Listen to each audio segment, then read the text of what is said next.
Hey guys, it's me again, Destinee, and welcome back to my channel. And today I want to talk to you guys about, does racism still exist in America?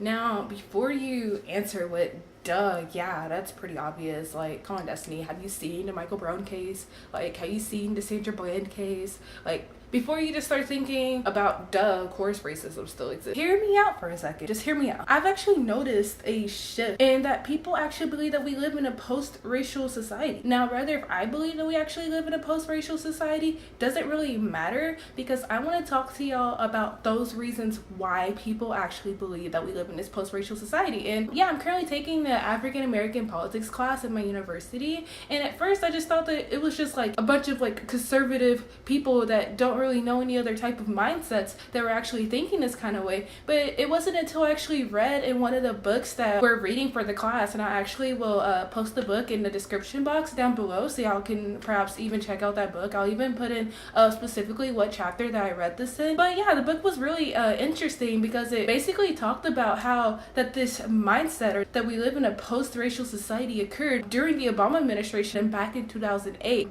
It even addressed the Supreme Court case. It was the Shelby versus Holder case. That case changed two sections of the Voting Rights Act of 1965. Basically, what has came out of that section 4 of the VRA, the Voting Rights Act, and basically what that section was is that states that had histories of voter discrimination had to go through the federal government, had to go through the Justice Department before they implemented any types of changes to the voting process. And some of those states that were involved were states like Texas, South Carolina, Tennessee, Georgia, you know, basically the southern states. And there was actually some cities and counties in California and Arizona that was involved as well. It was actually a case that was argued by South Carolina lawyers, and their argument was that we seen a shift and a change in a post-racial society, that there was no longer voter discrimination. So therefore, because there's no longer this voter discrimination, that there was no need to have this section of the Voting Rights Act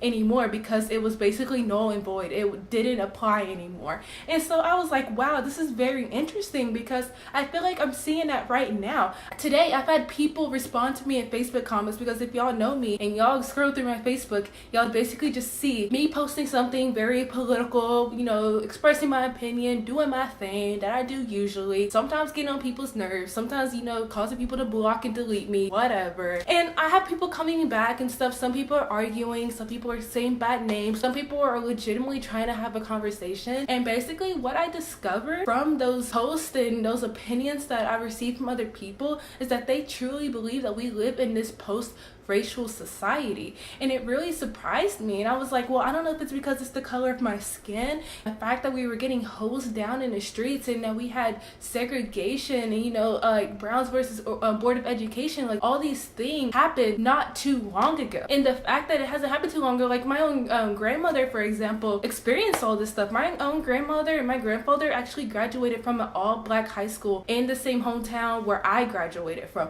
The high school that I graduated from, my grandparents weren't allowed to graduate from there. And I just feel like that's insane. It didn't happen a long time ago. And so for people to think that we live in this post-racial society, well, I just want to know why. Like, why do people feel that way? And so one of the responses that I got on Facebook one day was that, well, because they didn't personally experience any type of racism, or they didn't see anyone around them being racist towards another person, that gave them the reason to believe that we live in this post-racial society. And I was like, you know, I didn't invalidate his response, because I like to respect everyone's opinions. And so I was like, that's interesting. Like, as much as I am glad this person doesn't actively see racism occurring and going on, that they were able to like be like, well, I feel like we live in a post-racial society because I don't see these negative, bad, racist things occurring or going on.